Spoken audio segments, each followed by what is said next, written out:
saman tidak ada kompromi ya. 600 tempuh dengan tax lagi 600. Okey, so selamat pagi dari Dubai. So hari ni saya tidak memandu. So Encik Kumar yang memandu. So nombor satu, banyak orang juga bertanya macam mana keadaan memandu di Dubai dan sebagainya. So nombor satu, pemanduan adalah di sebelah kiri.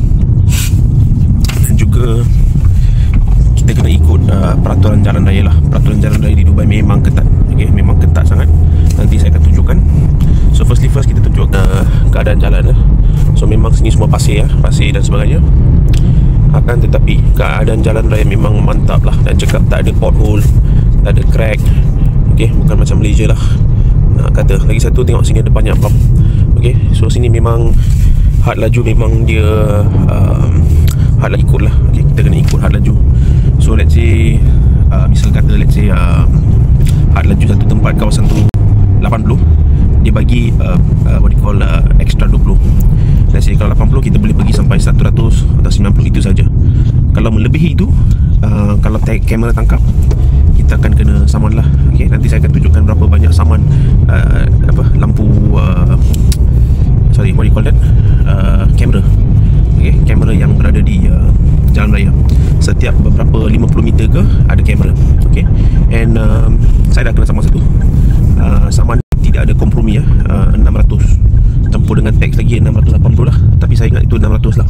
So 600 dirham tu agak-agak dalam 650 ringgit lah. Okay, so memang tak ada kompromi. Tidak ada diskaun dan sebagainya. Itu memang daripada kerajaan Dubai, Gubernur Dubai. So macam mana saya kena, saya rasa dalam speed 100 atau ya 100 kalau tak silap saya maintain speed limit 13 kalau tak silap saya. So kenalah, kena saman memang sakit hati lah. 680 ringgit, 700 ringgit kan.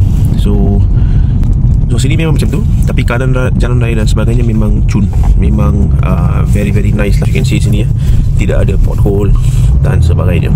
Okay, so ramai juga bertanya macam mana untuk dapatkan lesen memandu sebagainya. So kita menggunakan what we call international driving permit. Ini dia daripada JPJ. So senang je pergi kepada JPJ, make sure your lesen tu aktif, and then kata nak apply for international lah.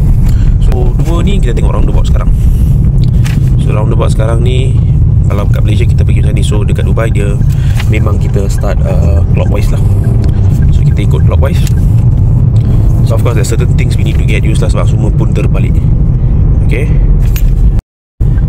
Okay, so once we exit the roundabout, okay, so jalan raya ni kita boleh tengok sini the speed limit 120 kurang-kurang okay, tidak boleh melebihi 120 lah.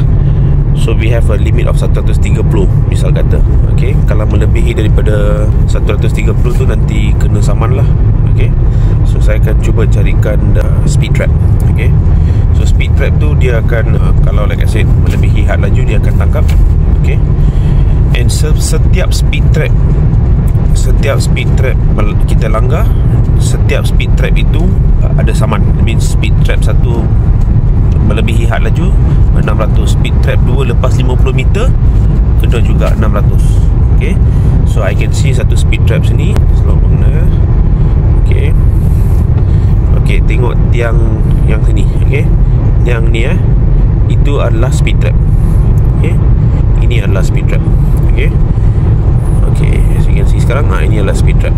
Okay, so speed trap jalan raya ini sahaja ada dekat-dekat tak berapalah, setiap 50 meter ada maybe dalam 4, 5 dan sebagainya lah.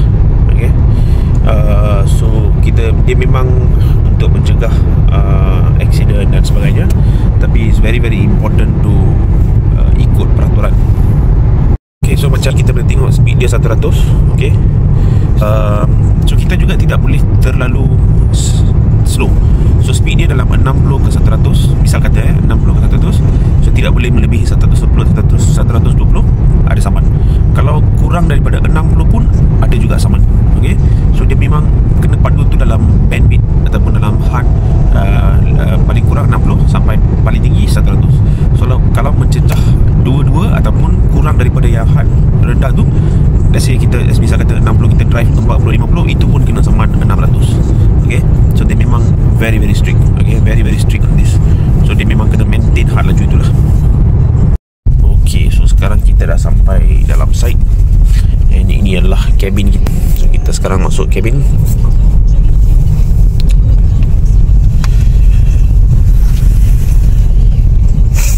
So ini adalah cabin kedua adalah cabin kita lah.